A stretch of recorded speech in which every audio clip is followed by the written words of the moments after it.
Welcome back to another episode of Out of Home Insider, the loudest voice in out of home.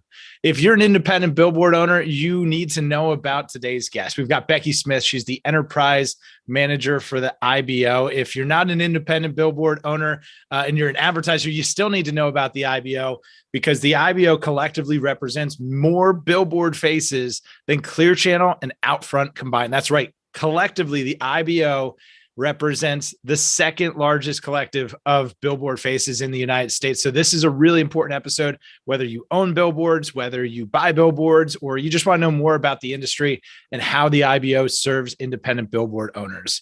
And if you're wondering about how OneScreen helps all of those folks, helps everybody involved in all of this, then check out onescreen.ai, learn more about what we're up to there. We're building the first free public access directory for all things out of home, going to help bring buyers and sellers together to help brands win. So check out onescreen.ai. And without further ado, let's go. Welcome everybody to the Out of Home Insider Show, a podcast like no other, hosted by the one and only Tim Rowe.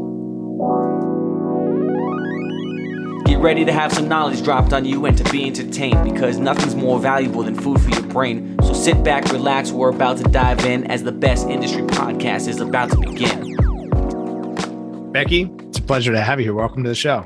Hey, thanks for having me on. Yeah, absolutely. It was awesome to connect with you. Gosh, it feels like forever ago now, but it was only just 2 weeks ago. Time's flying by. We had a long weekend and we've just been slammed ever since Thanksgiving, it's a blessing and a curse. Yeah, truly. No. And as we close on the year here, I really appreciate us being able to sit down and have this conversation, because over the last year, the IBO is, I think, really made some big moves within the industry. And I know that the IBO is always working on things to bring together all of the independent billboard owners, because collectively you make up a really, really big piece of the out of home industry. And I want to talk about all that. Love starting out with your origin story, though. How'd you get into this crazy game of out of home and billboards? Yeah, I've been in the business for not quite 4 years yet.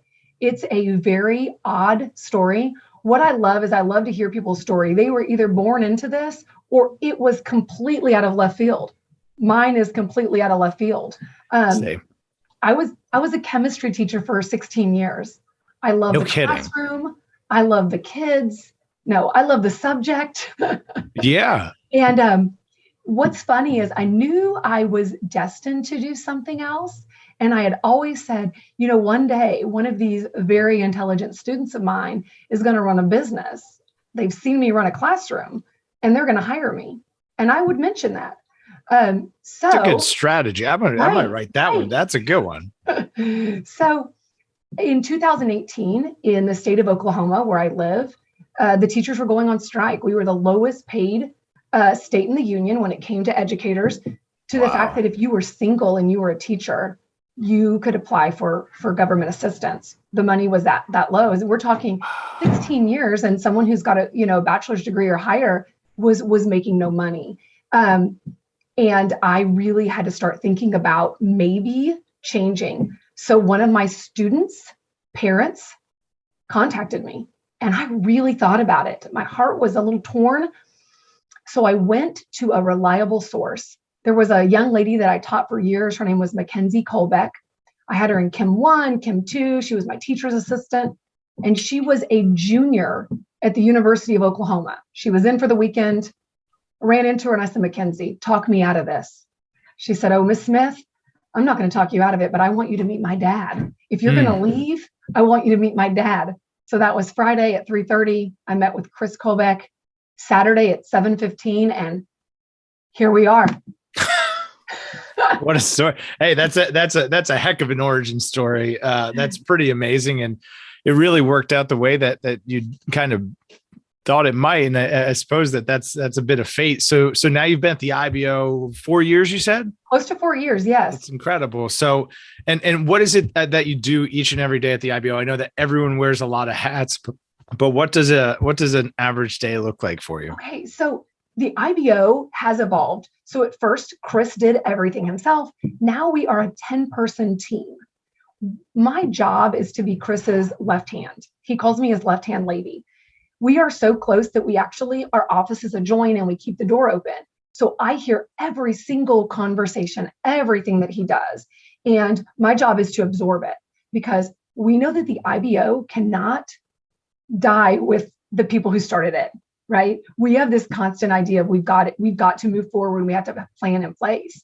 And so Chris has tasked me to be his boss, to keep him in line, because Chris's job is to have a 60,000 foot view. He needs to go out there and figure out what's next, but all the daily things cannot get dropped. So my exact role, coordinator of almost everything that goes on here, from coordinating Chris to the team, to making sure we don't fall down, to getting things ready for our conferences, to ensure that we had inventory for the folks that want to participate in our Speedway, which I'm sure we'll talk about, to talking with new operators. Met a new one today. All of these things that I can do, I do. So it's not just one thing. Chris calls me his enterprise manager. I don't know what that job description looks like. All of the things. It's all of the things. You're the linchpin. You're the linchpin. Stay as educated as we can. Sure. Yeah, no, I mean, that's obviously an amazing role to be in, because you touch all of the pieces of the IBO. So for folks that might be listening that aren't familiar with the Independent Billboard Owners Association, what is the organization? How did it get started? The origin story of that too is also kind of super funny. This started close to 20 years ago, but its evolution was slow. And it started with just a couple guys. They own their own small billboard plants. And we're talking, they have maybe 100 static faces each. This is way before people are getting into digital. And they were located regionally around Oklahoma and Texas. They got together and thought, we need to compete against the bigs. What can we do? So they started just networking once or twice a year, getting together, 15 guys. Then it turned to 30. And the beginning times that they would network, we call them their conferences. I mean, they consisted of rudimentary things, just barely touching the surface of what we do now. And it has just evolved. One of my favorite things about it is they were looking to find out, what do we call this organization? And we have got one of the execs, one of the guys who helped create this. His name is Charlie Bullfrog. Love Bullfrog. Oh, you know him. I know Bullfrog. Oh, what? Yeah, he's the best. He's always got a guitar close by. He's always ready to play a song. Love Charlie Bullfrog. Said, boy, I love just this. This is the best industry. He said, I just check my mail every day and get money in the mail. Mailbox money. Anyway, he wanted to call this Studs with Signs. That's awesome. The guys convinced him that would not be a good idea. So we could have been SWS, but instead of IBO, they thought, what a missed opportunity. Listen, someone's out there going, Studs with Signs. That I'm going to do something with that. So this started with Charlie Bullfrog. He's one of the founding fathers. The evolution, like I said, was slow, and we started growing our conferences, and they went from 15 to 30, and then now we've got to tell people no, because we book these conferences 3 years in advance. Wow. And we can only hold about 300 people. Wow. I know. And so it's just been an amazing process. And one of the big pieces that we wanted for this is what we wanted was, how could we take and become this footprint and be a voice? And one of the ways we did it was with our footprint. So our footprint, you had mentioned that, we collectively have a lot. We collectively are number 2 only to Lamar. So collectively, all of the inventory that all of the members represent collectively is bigger than every other. Bigger than Outfront, bigger than Clear Channel Outfront put together. Wow. Yeah. We're talking 90,000 faces. Now, we have a lot of rural inventory. We absolutely do, but that's not all that we have. And I think for a long time, people thought of us as, the wild, wild west, and we're out here just running and gunning and doing. But we've established that we're a little bit different, and we run with the same rules that everyone else does, and we're kind of trailblazers. So back in 2015, one of our execs was approached by Brahms. Brahms is an ice cream store in Oklahoma, Texas, Arkansas area. And they said, hey, we want to do a deal. And he said, listen, I got a group of people. Would you like to do one collective deal? This collective deal was for $840,000. It was in 5 states and 15 operators, and it was hell. And the exec that did this, John Arnold, said, I would never do that again because we didn't have a system in place. Sure. So then Chris began the evolution of the IBO Speedway. How do we easily take this inventory, this footprint we have, and say to the people, to the agencies, to the world, here we are. You can come and we will help you. So, so that's one of the great things that has come from the IBO is our Speedway. So we've got what was it, over 90,000 faces? 90,000 faces amongst the members of the IBO. That's just amazing in itself.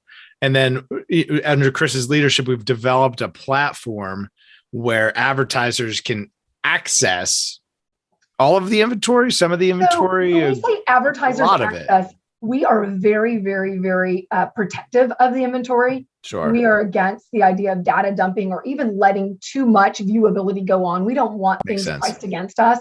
So we allow them to reach out to us. We can then reach out to the inventory to see what is available. And here's the cool thing.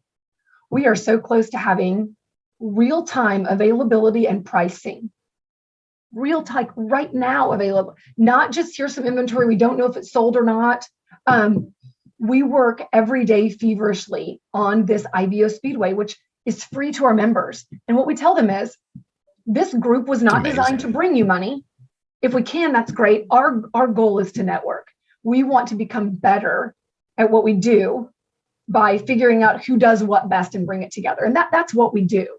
And if we can bring you money, we want to do that too, because we know that the more money they make, the more boards they buy, the bigger our footprint gets, the more powerful the independents are. We take over the world. Hallelujah, amen. Like, couldn't not agree more with everything that you just said. That's really our mission too. At One Screen is, if we just help everybody make a little bit more money, then this all goes a whole lot faster for everyone involved. And I think with you guys, the same with us is our goal is to unite as an industry. We're no longer the big three against everyone else. No. We've united with them because here's what we said. We're all getting left out of budgets. We're all getting left out. So why don't we get together and figure it out? And, right now we are just blazing this trail of, we've got to find a way to make sure that we have an auditable measurement system, the same as television, the same as radio, so that we can be included in those same buys, not just a little bit, but a huge chunk of those buys. So it's no longer us against the bigs. We don't say that anymore. We work together. Right. The enemy of my enemy is my friend. And we're all trying to go get digital marketing dollars, TV dollars, radio dollars, print dollars. We're trying to go get all of that stuff. So I appreciate that. And thinking about that, and the industry's kind of struggled to stand up or all agree to one unit of measure. How's the IBO thinking about that? So when I met Chris 4 years ago, he was thinking about it then. I would assume he was thinking about it for 10 years now. His answer is this. He wants something that can be audited. So I don't know how familiar the viewers are with the Media Rating Council. They govern this measurement auditing. They work with Nielsen TV ratings, and they are big with all of this digital ads that are going on right now and those kind of things. So we want to find someone who could pass that test, and it is rigorous. They go through processes that you wouldn't believe, you wouldn't subject yourself to. We know in today's age, it's hard because people were getting data from the phones. Where has that gone, right? Sure. So we know it's difficult, but we want to make sure that we have a truth point. And we are hoping there is one, but here's the problem. We don't even have a standard yet to where we can hold it up and say, let's audit it based on that. So Chris actually sits on the board, and he is helping create that should be out really soon with the Media Rating Council. Wow, that's the big pretty three, exciting. and on a bogger with OAAA. That's big. No, that's big news. And that, along with the Speedway, the access to the inventory. So once you have access and you have accountability, things really start to get easy for advertisers to just say confidently, yeah, I can spend in this channel and I can continue doing so. And I can scale that growth across new markets for new product lines, et cetera. I think that's really important. How do you look at the alignment then of the rest of the industry? Like, is that something that gets factored in? Because there is so many things just in the out of home kind of sphere, right? If we buy a billboard, we might also buy a bus or a bench and a car or something else too. How does the IBO look at those other? I told you we've evolved, and I keep using that word because we definitely have. And when I say we've evolved, we've had to rip off the blinders and say, we cannot only include these people. We cannot only include this inventory. We can't only use this software. We need to be agnostic. So a long time ago, to be a member of the IBO, you had to have 25 static boards and be in the business for 5 years. Now we have, I mentioned to you the other day, we've got Bulldog. He's got the mobile billboards. We've got street media, and they've got street furniture. If it's out of home, if it's out of home, the IBO says, let's work together. Amazing. Wow. I see. And I didn't even realize that, but after we talked, that's awesome. And now I'm putting it all together. Sometimes I'm a little slow on the uptake, but that's incredible. We're evolving, and we're also taking off those limitations of old school. You have to have this many static boards. You know what? We may have a guy with one digital billboard that is fired up. Yeah. Why wouldn't we help him? Because one turns to 20 really quickly with a fired up person. And Absolutely. So we love that. And so we've just ripped those things off as well. And we want to be inclusive. Now we want good players. We don't want, so I think we don't want to bring people in that are going to break us apart. We haven't had that problem, but so we still have an interview process and an application process, but we do not exclude based on those things. And the economics model, you had mentioned that the membership is like really, really manageable. Yeah. So to start out with the IBO, we call it the Market Club. It's the very beginning. It's $140 a year. That does not allow you to go to our 2 conferences a year. That allows you to take part in anything that we do. So we're going to send out monthly newsletters. We are blazing the trail to make sure that we bring you the latest, the greatest. I mean, we were talking programmatic 4 years ago, bringing those things to our people. We're people that, you can give us a call and we can talk you through things and help you out. We do all of these things. But if you want to become in the networking group, I think, and I mean, $340 a year. And that means you can go to every conference. And for less than $1 a day, you too could be a member of the IBO. Well, we're not for profit, and we're built on a break-even basis. So that's awesome. And one thing that I don't know that Chris ever says, our general manager, he's never made $1. Wow. He's actually done the opposite. He's never made $1 on this. So we're not here to try to get rich. We're here to help the independents, because anytime I open up Billboard Insider and one of our independents sold, like I saw yesterday, like my heart breaks, right? Sure. Just a little bit. It hurts everyone. To me. Well, I saw Gray Vic just bought a plant. Yes, he did. Let's go, Gray Vic. Yeah. Gray Vic is Choice Media has purchased a few things. We only have one publicly traded company that is in our group, and they've been in since the get-go, and it's Link Media, and they just acquired some things too. So that's excited. It's very exciting. Yeah, we love it. So anyway, with that process, we've changed a little bit, but our conferences, I want you to picture this: 3 days, Wednesday, Thursday, and half a day Friday.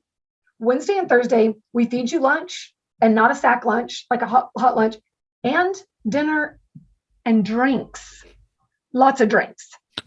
I'm in. Sam, I'm signing up, and I'm going to expense this. It costs less than $400 to come. It's not like the $1,500. So we're not trying to get rich there, right?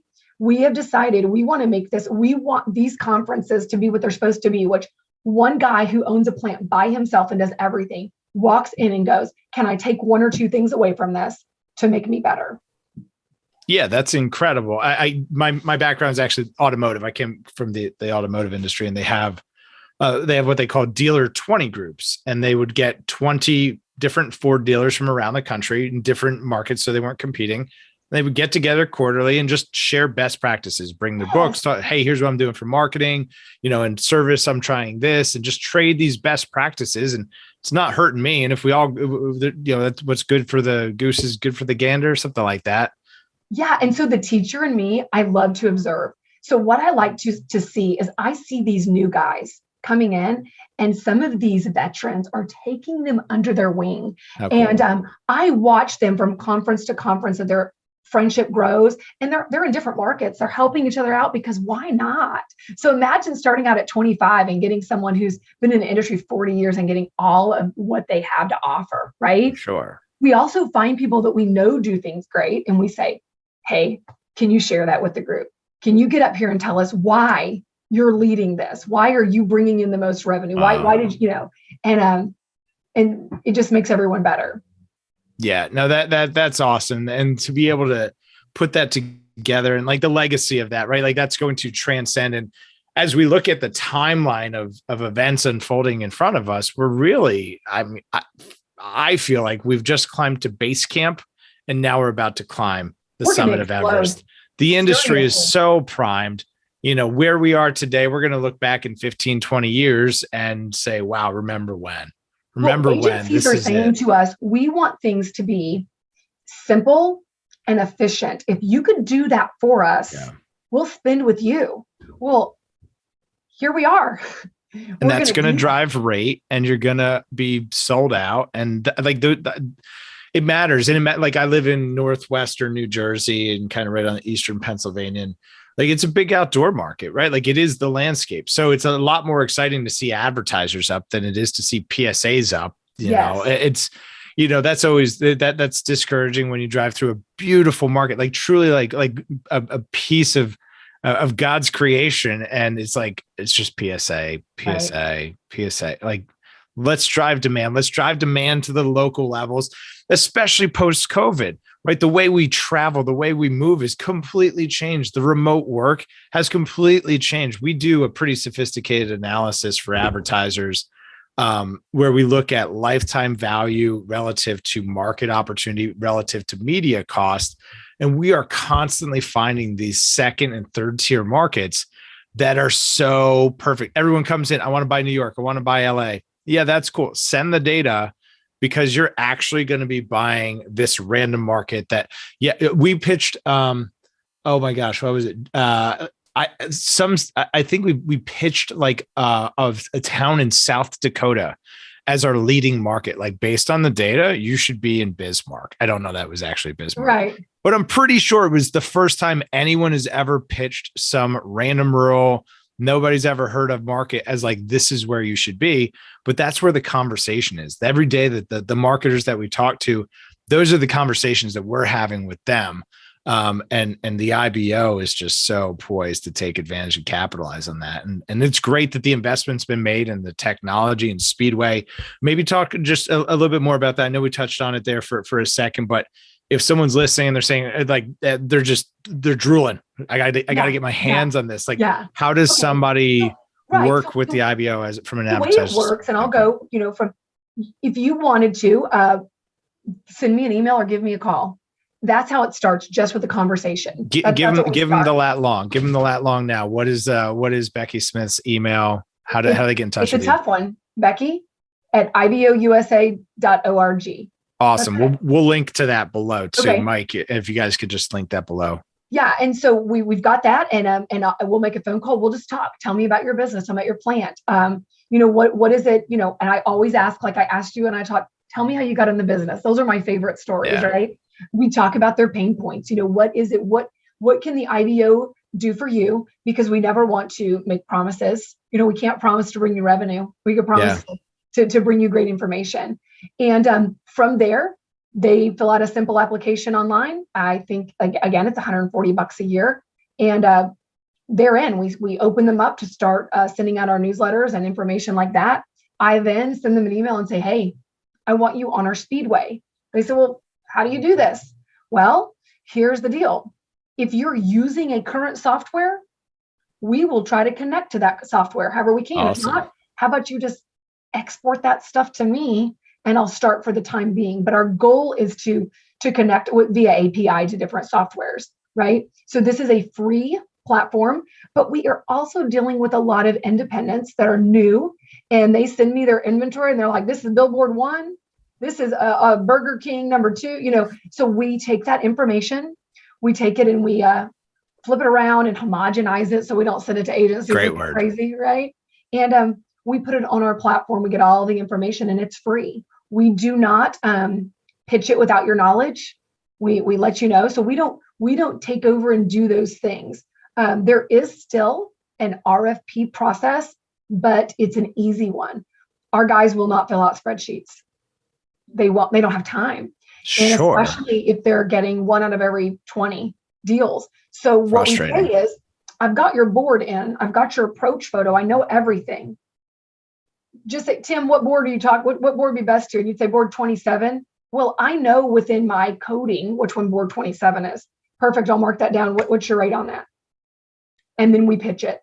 And that's how it works. How great is that? Yeah. So the cool thing is it costs nothing. Our goal is we've got a couple big agencies that want to connect to us directly. Mm-hmm. And we are very excited about that. And we're also excited that process could possibly eliminate the RFP and turn into an RFO, a request for offer. Let's go. Now. We know that humans have to be involved in that. So we still will touch all of those things. Sure.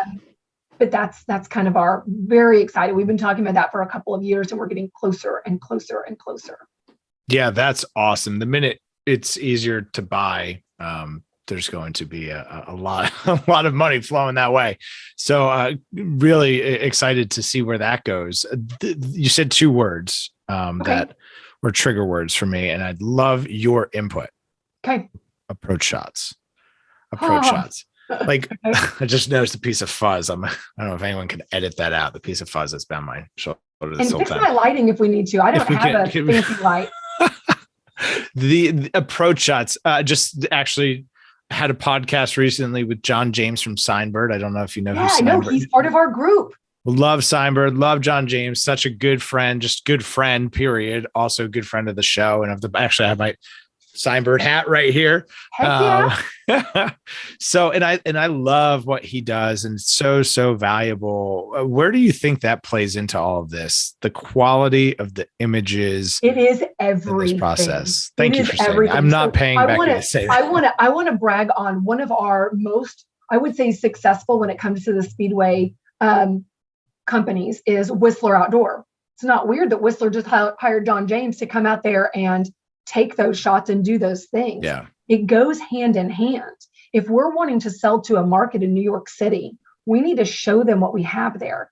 We're running into problems though of old approach photos or just the vocabulary of what's an approach photo? What's a glamour shot? So we've actually tasked our team to go out there and try to get this information so that we can educate our people.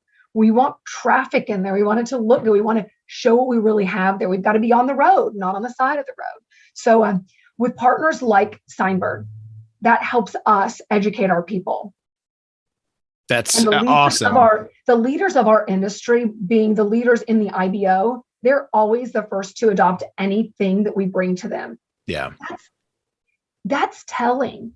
They do that because they know it's going to bring them more revenue. They're going to get better. They're going to add more. So we've got to then get the others to follow suit. Yes, there may be an upfront fee or a little inconvenience of learning something new, but if you can do that, look what can happen. So we are so excited to have John and his team. Yeah, John James, a little free plug for you there, buddy. No, Becky, this has been awesome. Those are all the things that we're thinking about. They're the things that when I got into the industry, I realized just how amazing billboards are and what the power of out of home is. Those were the things that I instantly went looking for. And that's ultimately how the podcast came to be, because I said, who's talking about this stuff? And I want to talk to really, really smart people that are on the leading edge and doing it every day. So, well, I appreciate you doing it. I enjoy your podcast. So, oh my gosh, I'm so grateful. Thank you. And thank you for being a part of it here today. Give folks the lat and long on the IBO. give them all the information. You gave them the email before, but where to get folks get in touch? So if you want to get in touch with any of us, it's Becky at IBOUSA.org, Chris at IBOUSA.org. He really stays on that 60,000 foot view. So if you could send those to me, then that usually does better. We're still old school. We've got a landline number. You can give us a call. God bless. That's awesome. 580-226-2234. Connect on LinkedIn. I love that place too. That I think is how I found you and then found your podcast. Yep. That's it. Up on LinkedIn and said, hey, how do you do this? And that's it. And now we've done it. We've gotten to the end. Becky, this has been so awesome and so much fun. Yeah. I really appreciate you being here. Thank you. Much. Absolutely. If you found this episode to be helpful, informational, you got something out of it, please share it with somebody else who could benefit. Make sure to like and subscribe. There's buttons around depending where you're listening or watching.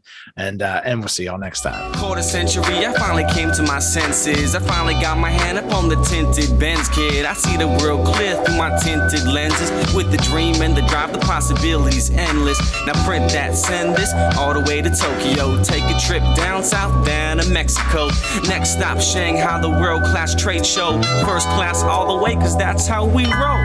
Yeah, call us the rock star businessman. Rockin' shows, we handle business, man. We got our own future in the palm of our hands, cause divided we